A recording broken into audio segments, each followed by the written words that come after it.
Salut, re-bienvenue sur l'orthophonie simplement. Aujourd'hui, je vais te charger d'un sujet qui est quand même assez délicat, euh, pour lequel je vais apporter beaucoup de nuances, d'explications, d'exemples. Donc, quoi de mieux que le faire dans un épisode de podcast dans lequel je peux parler beaucoup. Donc, on va jaser de l'étiquette, en fait, ou des diagnostics, puis que dans certains cas, ça peut porter préjudice. Puis là, c'est peut-être un gros mot, porter préjudice, mais ça peut nuire, dans certains cas, à la personne qui a reçu un diagnostic. Puis j'explique un peu d'où ça vient. C'est une réflexion que j'ai depuis quand même un petit bout de temps. Puis, on va s'entendre ici, je suis pas du tout contre les diagnostics, je suis pas du tout contre ce qu'on peut appeler des étiquettes. Pour certains, on voit ça comme un peu une étiquette qu'on va mettre sur une personne. Je suis pas du tout contre ça. Dans ma pratique clinique, je fais beaucoup d'évaluations diagnostiques. Parfois dans des cas qui sont assez complexes, parfois des diagnostics tardifs. J'en ai parlé sur un épisode précédent d'ailleurs. Donc, pour moi, l'évaluation diagnostique, elle est hyper importante. Si vous voulez mon avis sur le sujet, allez écouter ce que j'ai fait dans l'épisode sur les diagnostics tardifs. Par contre, où je pense qu'il y a des enjeux, défis, c'est que parfois, on va un peu rester pris sur cette étiquette-là et ce diagnostic-là et on va pas aller voir autour. Donc, j'explique pourquoi j'ai envie de parler de ça aujourd'hui. C'est que récemment, très, très récemment, j'ai pris en charge un nouvel enfant en suivi, en fait, qui va être suivi par une intervenante en stimulation du langage et pour lequel je dois mettre à jour son plan d'intervention, discuter avec la famille de c'est quoi les besoins. Donc, je travaille toujours en partenariat avec les parents, encore à ce jour. Donc, même les enfants d'âge scolaire, donc c'est un jeune qui est au primaire, qui a des grandes difficultés, reprise d'année, etc. Et en fait, c'est pas moi qui ai fait l'évaluation, donc je reçois le rapport qui a été fait en neuropsychologie, qui a un rapport très complet, très détaillé, avec beaucoup d'informations. C'est parfait. Moi, je repars de là. J'ai une discussion avec la mère. Je vais voir l'enfant. Ma collègue intervenante va aussi voir l'enfant. Donc, on va s'arrimer ensemble, tout le monde. Discussion avec l'école, tout ça, pour voir un peu c'est quoi les objectifs, qu'est-ce qui est prioritaire, qu'est-ce que nous, on va travailler, qu'est-ce qui peut être fait en place par le milieu scolaire, etc. Bref. Donc, on est dans cette démarche-là actuellement et j'ai reçu le rapport en neuropsychologie et je fais le tour du rapport, je lis tout ça, je rencontre la mère. Puis, déjà dans ma tête à moi, d'orthophoniste, il y a des petites cloches dans ma tête ou des petits drapeaux qui s'allument qui fait ce que maman semble me dire, ça semble très langagier. Donc, cet enfant-là semble avoir beaucoup de défis en lien avec son langage. Alors que c'est pas quelque chose qui ressort beaucoup actuellement dans son évaluation. Oui, il y a des tâches qui ont été faites en neuropsychologie en lien avec le langage, le vocabulaire, etc. Dans les tests cognitifs, il y a des tâches en lien avec tout ça, mais c'est pas quelque chose qui ressort beaucoup. Par exemple, dans l'analyse, dans la conclusion, et pas du tout dans le diagnostic parce que c'est pas quelque chose justement qui a été soulevé, relevé. Donc, j'entends avec la maman, je lui pose plein de questions par rapport aux défis, par rapport aux enjeux du quotidien, par rapport à ce qui est rapporté à l'école, etc. Puis, évidemment, avec ma lunette d'orthophoniste, moi, je vais creuser beaucoup en lien avec le langage. Et ce que je dis à maman, c'est il y a des choses qui me semblent un petit peu en lien avec le langage, qui semblent déborder, par exemple, les difficultés en lecture, en écriture, ce qui était relevé principalement dans ce rapport-là. Et il y avait aussi des faiblesses attentionnelles, des difficultés attentionnelles qui étaient là de façon variable. Donc, le diagnostic de déficit d'attention n'a pas été retenu pour cet enfant-là. Donc, on a un diagnostic de trouble d'apprentissage, trouble psychique des apprentissages en lecture, en écriture.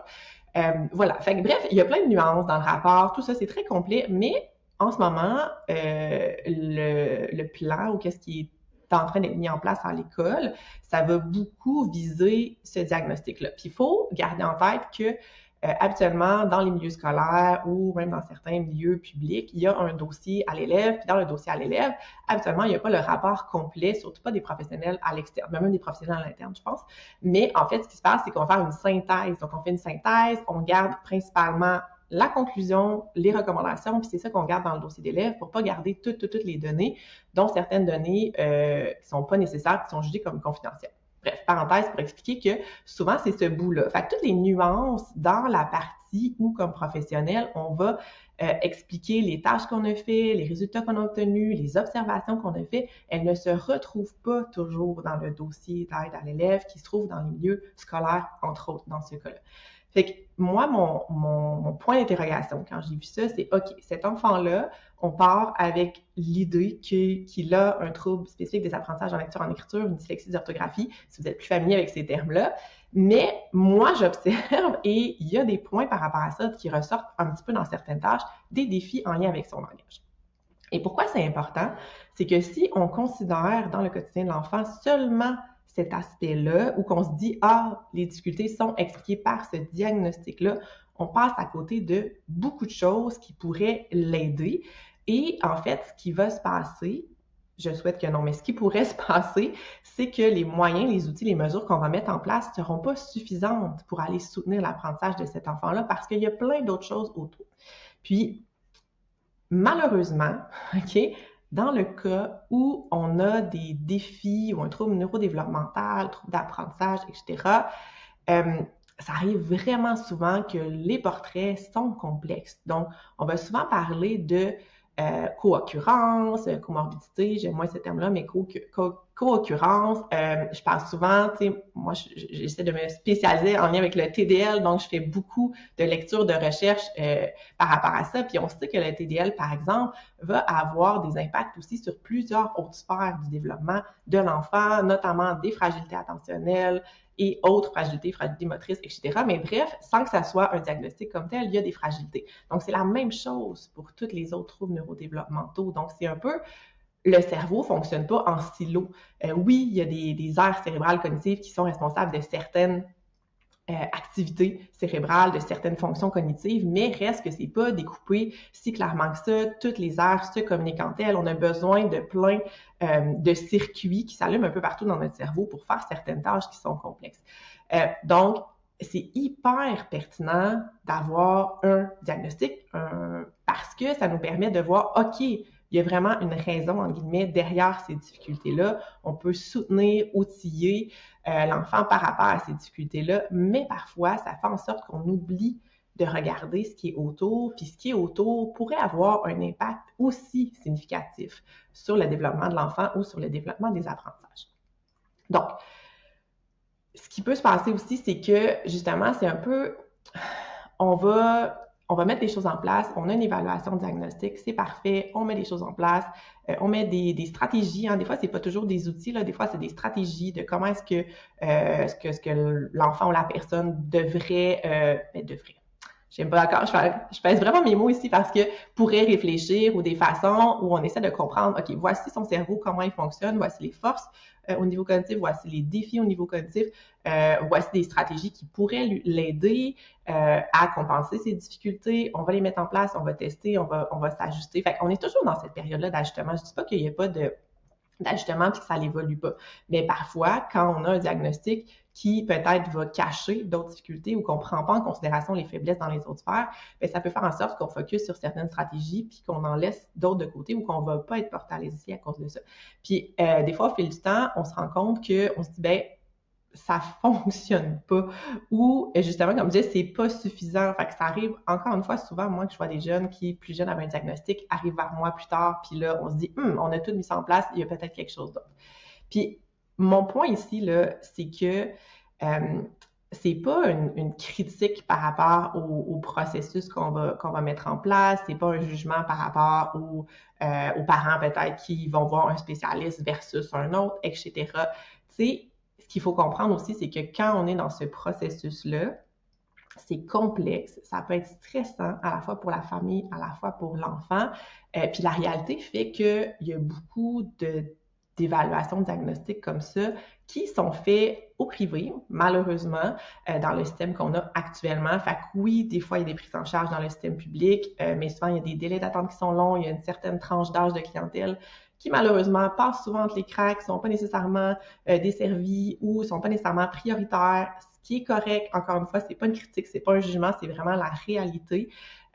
Dans les milieux scolaires, oui, il y a des orthophonistes. Est-ce qu'ils vont faire l'évaluation? C'est de moins en moins leur mandat de le faire. Ils vont faire du rôle conseil, ils vont aller soutenir outils, mettre en place des outils sans avoir l'évaluation diagnostique. Puis c'est bien correct. Là. Puis on veut faire ça, on veut aider plus en fonction des besoins, en fonction des observations. Mais le fait est que les parents qui vont vers l'avant pour des évaluations diagnostiques vont souvent en privé. Puis à ce moment-là, il y a souvent la question, OK, bien, qui je vais voir? C'est quoi les difficultés qui ressortent? C'est qui le professionnel qui est approprié? Puis dans la réalité des choses, c'est pas la majorité des parents qui peuvent se payer plusieurs évaluations. C'est pas la majorité des professionnels non plus qui vont avoir une équipe.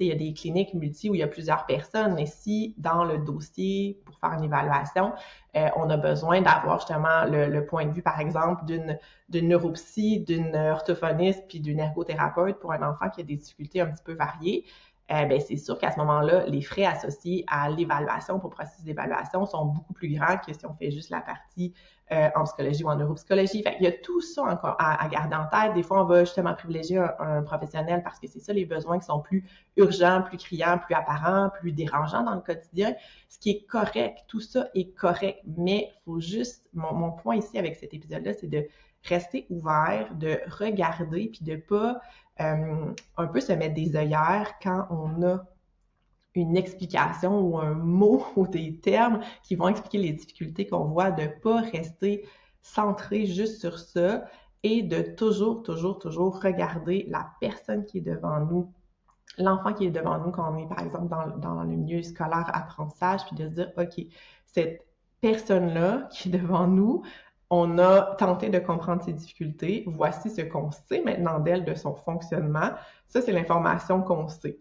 Puis, c'est parfait, on va se guider avec ça, on va mettre en place des outils, des stratégies, mais on garde en tête qu'il y a peut-être des aspects de tout ça qui n'ont pas encore été observés ou qu'on observe, mais qu'on n'a pas encore de mots pour l'expliquer. Puis, on va aussi tenir compte de tout ça quand on va mettre en place les outils, les stratégies.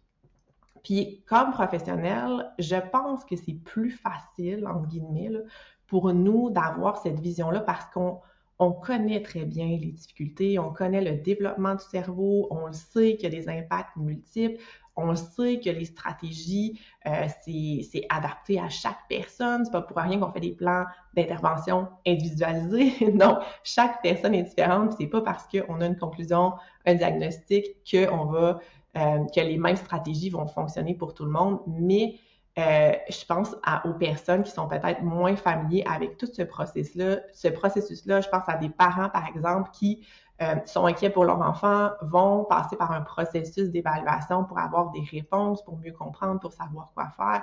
On leur donne une réponse, on leur donne une raison, une justification peut-être pour les difficultés, on leur donne une liste de choses à peut-être mettre en place, à observer, à adapter. Fait que déjà ça, c'est énorme, c'est beaucoup d'informations.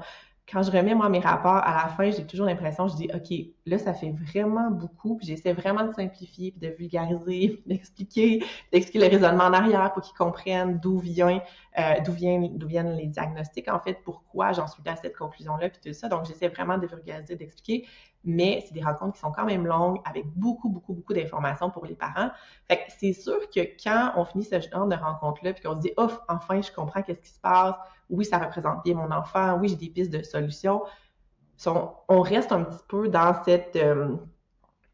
dans cette voie-là où on a l'impression d'avoir une réponse, puis à ce moment-là, on n'a clairement pas envie de se dire « Ah, ben peut-être qu'il y a ça aussi. Ah, peut-être qu'il faudrait que j'aille voir ça. » On est comme « OK, j'ai ça. C'est déjà beaucoup. Je vais mettre tout ça en place. Maintenant, je comprends mieux. » Puis c'est parfait. Puis je comprends 100% ça. Puis c'est très simple de réagir comme ça.